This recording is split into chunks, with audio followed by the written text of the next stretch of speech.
Zelensky को बड़े ही इज्जत से ले जाया गया। ज़ेलेंस्की बड़ी गर्मजोशी से मुलाकात किए। मुलाकात में ट्रंप इनके चेहरे को देख कर के बड़े ही स्माइलिंग अंदाज में बातचीत कर रहे थे। इसी बीच में इन्होंने अपने साथ में रखा हुआ एक लेटर उठाकर ट्रंप को सौंपा। ये लेटर एक तरह से कहा जाए तो धन्यवाद पत्र था, जो कि एक फर्स्ट लेडी ऑफ यूक्रेन के द्वारा फर्स्ट लेडी ऑफ यूएसए को दिया गया था।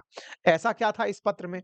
इस पत्र के माध्यम से ट्रंप को खुश करने का प्रयास किया जा रहा था, ये कहते हुए कि मिस्टर ट्रंप आप इस लेटर को मत खोल कर देखिएगा। ये लेडी जो ट्रंप हैं यानी कि यूएसए की जो फर्स्ट लेडी हैं उनको भेजा दे गया है, मेलानिया ट्रंप को दिया गया है। बोले क्यों? बोले क्योंकि जब पुतिन आए थे तो मेलानिया ट्रंप ने पुतिन से कहा था कि यूक्रेन के जिन बच्चों को आप लोगों ने कब्जे में ले रखा है, उन्हें रिहा करो। इस बात को देखते हुए मेरी पत्नी ने उन्हें धन्यवाद पत्र भेजा है और उन्हें ये पत्र सौंपिएगा। इसके बाद ट्रंप थोड़े स्माइलिंग फेस पर आ गए। ज़ेलेंस्की को फरवरी की जो डर या टेंशन थी वो थोड़ी-थोड़ी रिलीव होने लगी कि ट्रंप कम से कम आज ग्रिल नहीं करेंगे। ग्रिल से याद आया, जेडी वेंस भी इस बार यहाँ बैठे थे जो लास्ट टाइम ज़ेलेंस्की पर बहुत हावी थे। इस बार वो कुछ नहीं बोले। लेकिन हाँ, इस बार वो पत्रकार यहाँ फिर था जिसने पिछली बार इनसे कहा था कि आप सूट पहनकर क्यों नहीं आए? इस बार जब वो पत्रकार था तो ट्रंप ने रिकॉग्नाइज़ कराया कि देखा, तुमसे पिछली बार वही पूछा था कि सूट क्यों नहीं पहने? इस पर ज़ेलेंस्की ने कहा, सर मैं इस बार सूट पहनकर आया हूँ लेकिन इस पत्रकार ने तब से सूट नहीं बदला है। बड़ा ही चिल टाइप का माहौल था लेकिन ट्रंप तो ठहरे ट्रंप। इन्होंने यहाँ पर फिर एक तंज कस दिया और कहा कि ज़ेलेंस्की कब करा रहे हो इलेक्शन? तो इन्होंने कहा जब तक सीज़ फायर नहीं हो जाता, ज़मीन से, आसमान से, पानी से हम पर होने वाले हमले नहीं रुक जाते। इस पर उन्होंने फिर एक सार्कास्टिक तरीके से सवाल किया। इसका मतलब युद्ध होने पर चुनाव रुक जाते हैं? तो ऐसे में तो क्या अमेरिका में भी अगर युद्ध होगा, तो क्या चुनाव रुक जाएँगे? ये सवाल था 47वें अमेरिकी राष्ट्रपति डोनाल्ड ट्रंप का, जो कि 48वें बनने की चाह देखते हैं। लेकिन अमेरिका में कानून कहता है कि आप केवल 2 ही बार राष्ट्रपति बन सकते हैं। यानी ट्रंप ने अपने आप को इस तरह से रखा कि अगर क्या अमेरिका युद्ध में हो, तो क्या हमारे यहाँ पर चुनाव रुक जाएँगे? इस बात को उन्होंने इस तरह से ट्रंप पुतिन को स इसको ज़ेलेंस्की को समझाने का प्रयास किया कि बेटा चुनाव करा लो। लेकिन खैर जो भी था, ज़ेलेंस्की अपनी बात को कहकर निकल लिए। आगे की तरफ चीज़ें बढ़ती गई। ज़ेलेंस्की और ट्रंप की बातें आपस में बढ़ती गई। दोनों के बीच में बात चर्चा हुई कि बहुत अच्छी बात है। हम लोगों ने अब तक जितने भी प्रयास किए हैं, उन प्रयास में पिछले साढ़े 3 सालों में युद्ध रुकवाने के जो प्रयास हुए हैं, उन सबसे ज़्यादा प्रयास इन पिछले 2 हफ्तों में हुए हैं, जब ट्रंप पुतिन को बुलाकर उनके साथ वार्ता करने को तैयार हुए। ट्रंप ने अपने साथ अपना पूरा की पूरा बड़ा कैबिनेट इकट्ठा करके बिठाया हुआ था। डिफेंस मिनिस्टर, विदेश मिनिस्टर, वाणिज्य मिनिस्टर, उपराष्ट्रपति सबको साथ में लिया हुआ था, ज़ेलेंस्की से बातचीत करने के लिए। ऐसे में इस बात के साथ-साथ ही ट्रंप बीच में रुक कर के पुतिन से बातचीत करने निकल पड़े और पुतिन से बातचीत की गई और बातचीत में उनसे कहा गया कि हाँ भाई बताइए कि आप लोग जो है ना वो क्या बात कर सकते हैं, मैं आऊँगा उस बात पर एक बार के लिए। हाँ, तो इसमें चुनाव के ऊपर बातचीत हो गई थी, दोनों के बीच में शांति प्रक्रिया को लेकर के बातचीत भी चली। ज़ेलेंस्की ने लेकिन यहाँ पर एक साफ बात रखी और वो ये थी कि सर मैं अपनी ज़मीन देने को तैयार नहीं हूँ। ट्रंप ने कहा कि देखो भैया तुम ज़मीन देने को तैयार नहीं हो, वो ज़मीन छोड़ने को तैयार नहीं है। तुमको सुरक्षा चाहिए, सुरक्षा के नाम पर हथियार बेचने को हम तैयार हैं, लेकिन वो कहता है कि हम सैनिक तुम्हारे यहाँ ना भेजें। युद्ध आफ्टर ऑल रुकेगा कैसे? कहते हैं कि ट्रंप ज़ेलेंस्की की मीटिंग के दौरान बाकी सब शांति से था, लेकिन इस बीच में कुछ लाइट पल ऐसे थे, जिस पलों पे चर्चा थी कि ज़ेलेंस्की इस बार सूट पहन करके ट्रंप की इज्जत बढ़ा रहे हैं। ट्रंप ने अपनी तरफ से कहा कि ट्रंप मतलब अमेरिका का यूक्रेन को समर्थन बना रहेगा, भले ही वो नाटो मेंबर ना बने, क्योंकि ये बात रूस ने कल क्लियर कर दी थी। बाकी सब सही है, नाटो की मेंबरशिप के बारे में ऑफर मत कर दीजिएगा। तो यहाँ पर अमेरिका कहता है कि नाटो मेंबर भले ही ना बने, लेकिन अमेरिका यूक्रेन की बहुत अच्छी सुरक्षा करेगा।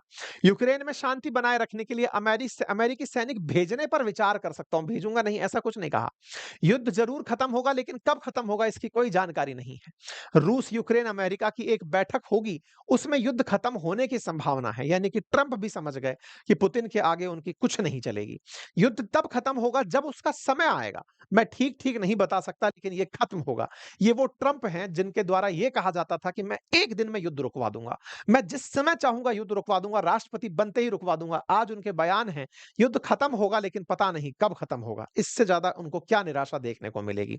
जंग रोकने के बारे में बातचीत करने के लिए सीज़ फायर की ज़रूरत नहीं है और अगर बातचीत ही करनी है तो उसके लिए युद्ध क्यों रुकवाना? बातचीत तो चलती रहनी चाहिए। मतलब ये था कि ट्रंप कहीं न कहीं पुतिन के सामने अपने हथियार डाल चुके हैं कि भाई हमारी तुम्हारे आगे कुछ नहीं चल रही है। इधर ज़ेलेंस्की कहते हैं कि डिप्लोमैटिक रास्ता अपनाने को वो तैयार हैं, लेकिन ज़मीन की अदला-बदली को वो भी तैयार नहीं है। मतलब ये अपने आप में फिर से एक ऐसी चैलेंजिंग सिचुएशन निकल कर आई कि आप सब कुछ कर सकते हो, लेकिन सब मैं ज़मीन बदलना नहीं चाहता। जंग खत्म होने के बाद ही वह राष्ट्रपति चुनाव हो सकते हैं, जंग जारी रहते हुए मुमकिन नहीं है। जबकि पुतिन चाहते हैं कि ज़ेलेंस्की चुनाव करवाएँ। पुतिन चाहते हैं कि ज़ेलेंस्की अपने पद से हटें, लेकिन ज़ेलेंस्की चाहते हैं कि वो चुनाव में भी नहीं उतरेंगे, ज़मीन भी नहीं देंगे और अमेरिका से हथियार भी लेंगे। यानी कि दोनों अभी भी अपनी-अपनी हठधर्मिता पर अड़े हुए हैं। एक मैप बड़ा सुर्खियों में रहा। वो मैप था ज़ेलेंस्की और ट्रंप के पीछे लगा हुआ मैप जिसके अंदर यूक्रेन का वो नक्शा दिखाया गया जो कब्जे में है।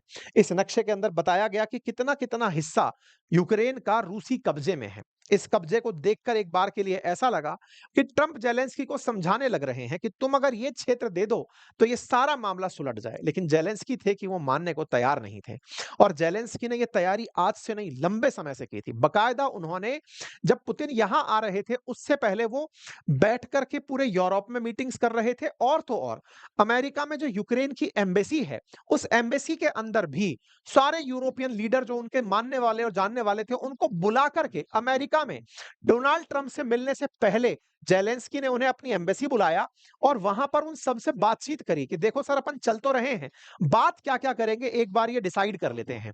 तो ज़ेलेंस्की ने बाकायदा इन सब से जो बातचीत करनी थी, वो यहाँ पर एक कमरे के अंदर बैठ कर के पहले बातचीत की गई कि हम चलेंगे, तो वो चलेंगे वाली जो तस्वीरें हैं वो यहाँ सामने थी। ये साफ दिख रहा था कि यूरोप अमेरिका के सामने कितना बौना है। ये साफ दिख रहा था कि यूरोप के so called NATO chief, European Commission के चीफ, ब्रिटेन, फ्रांस, जर्मनी इन सब के नेता ज़ेलेंस्की के साथ बैठे थे ट्रंप को मनाने के लिए ताकि ट्रंप से जाकर कहें कि आप पुतिन से कहिए। तो 2 बातें यहाँ स्पष्ट थी कि ट्रंप कितने बड़े हैं और ये बात और ज़्यादा स्पष्ट हो गई कि पुतिन कितने बड़े हैं।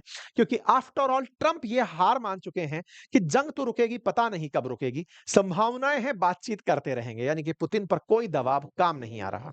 फिर ये सभी लोग गाड़ी में भरकर निकलते हैं, अमेरिका के राष्ट्रपति के हाउस पहुंचते हैं, व्हाइट हाउस पहुंचते हैं, यहां पर मुलाकात होती है। सब लोगों के बीच की मुलाकातों की तस्वीरें आती हैं, ट्रंप सामने बिठाकर इन सबसे बात करते हैं। हिस्टोरिक डे काउंट किया जाता है, इन सबको बताया जाता है कि अमेरिका क्या चाहता है।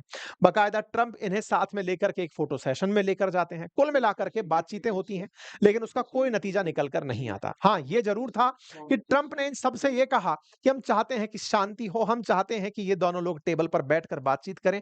लेकिन ट्रंप का वो अंदाज कहीं गायब हो गया था, जो पिछले समय से लगातार सुर्खियों में बना हुआ था कि वो आकर के किसी को भी हड़का देते थे, किसी के लिए भी कुछ बयान दे देते थे। आज वो ट्रंप पूरी तरह दबे हुए दिख रहे थे। उनके मन पर वो साफ छवि दिख रही थी, उनके चेहरे पर वो साफ तनाव दिख रहा था कि वो पुतिन के सामने कुछ भी करवाने में कामयाब नहीं हुए। बाकायदा व्हाइट हाउस ने इस बात का क्रेडिट लिया कि ये जितने भी राष्ट्राध्यक्ष यहाँ आए, इन सब ने हमारी तारीफ की, ये कहते हुए कि हमने बड़ा प्रयास किया है युद्ध रुकवाने के लिए।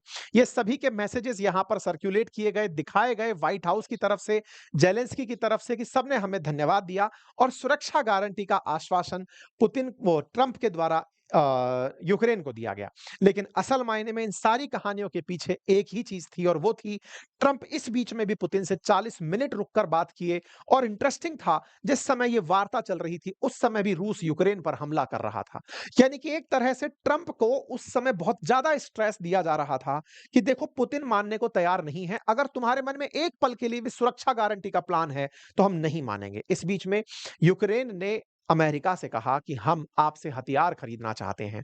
90 अरब डॉलर के हथियारों की बात निकल कर आती है और अक्सर दुनिया में यह कहा जाता है कि अमेरिका युद्ध प्रमोट करता है और फाइनली हथियार बेचना चाहता है। आपको याद होगा कुछ समय पहले ट्रंप ने नाटो कंट्रीज को यह धमकाते हुए कहा था कि आप अपनी जीडीपी का 5% डिफेंस पर खर्च करिए। इसका मतलब था कि आप लोग अपनी जीडीपी का पैसा खर्च करेंगे तो खर्चे से आप हथियार खरीदेंगे और वो हथियार अमेरिका से ही खरीदने होंगे और ऐसा करके आप अमेरिका को और महान बनाएंगे। ठीक यही काम इन्होंने अब यूक्रेन से कर दिया। 90 बिलियन डॉलर के हथियार की डील की रिपोर्ट यहां पर निकल कर आती है। मतलब अमेरिका ने यूरोप से सहायता में मिले यूक्रेन के पैसे से इसे हथियार बेचने के बारे में चर्चा कर ली होती है और यह बात कही जा रही है कि रूस और अमेरिका में असल मायने में हथियार बेचने की ही होड़ है। जिस रूस को इन दिनों काफ़ी नुकसान हुआ युद्ध के चलते, वहीं अमेरिका को बड़ा फ़ायदा हुआ, क्योंकि हथियारों के सेल में कुल 43% दुनिया में हथियार अब अमेरिकी हैं, जो बिके जा रहे हैं। और ट्रंप लगातार सही मायने में इस युद्ध को रुकवा भले ही ना पाए हों, लेकिन हथियार बेचने में भले ही कामयाब होते दिख रहे हैं। अब आने वाले समय में क्या होगा? तो कहा जा रहा है कि आने वाले समय में 1-2 हफ्ते के बीच में इन दोनों या तीनों लोगों की मुलाकात, त्रिपक्षीय मुलाकात हो सकती है। त्रिपक्षीय मुलाकात के लिए तैयारियां चल रही हैं। तीनों लोग बैठकर बातचीत कहां करेंगे, इस बारे में कोई कयास नहीं है, लेकिन यह माना जा रहा है कि रूस की तरफ से संदेश है कि वो जेलेंस्की से बात करने को तैयार हैं। ट्रंप इस बात पर ही खुश हैं कि मैंने ये प्रयास किए थे। जर्मन चांसलर ने कहा है कि पुतिन और जेलेंस्की अगले 2 हफ्ते में मिल सकते हैं ट्रंप के प्रयासों से। अब यदि ये दोनों लोग मिलते भी हैं, तो दोनों के बीच में बात क्या होंगी, ये साफ पता चल रहा है, क्योंकि रूस किसी भी तरह से ना तो यूक्रेन का नाटो में साझा होना स्वीकार करता है, और ना ही अपनी जमीन छोड़ना स्वीकार करता है। ऐसे में लगता नहीं है कि दोनों के बीच कोई भी आने वाले समय के अंदर शांति समझौता होगा। इसी वजह से भारत सरकार के द्वारा जो जीएसटी रिफॉर्म की बात की जा रही है, क्योंकि आने वाले समय में फिर सैंक्शंस बढ़ाए जाएंगे रूस के ऊपर दबाव डालने के लिए, और उसमें भारत फिर से मोहरा बन सकता है। तो हम लोग तमाम वो तैयारियां कर रहे हैं। रशिया ने साफ कह दिया है कि नाटो ट्रुप का डिप्लॉयमेंट यूक्रेन में रशिया बर्दाश्त नहीं करेगा, ये विदित रहे। कुल मिलाकर के ढाक के वही 3 पात, 1, 2, 3 दिखाई पड़ रहे हैं। आने वाली स्थिति में हम अपनी चिंता करें वही पर्याप्त है, क्योंकि दुनिया में ये सारे लोग युद्ध को जारी रखने में ही अपना भला समझते हैं। पुतिन को समझ में आता है कि अगर वो पीछे हटते हैं तो रूस का हमेशा के लिए लीडरशिप खत्म हो जाएगा। जेलेंस्की को समझ में आता है कि अगर मैं ये मान गया कि नहीं, मैं रूस को सामान दे करके या फिर जमीन दे करके बच गया, तो मेरे फिर इतने समय के युद्ध का क्या मतलब रहेगा। सब अपनी-अपनी बातें मनाने में लगे हैं। युद्ध के अंदर हालात अभी तक वैसे की वैसे जस के तस बने हैं। आप लोगों को क्या लगता है? अपनी राय ज़रूर कमेंट बॉक्स में बताइएगा।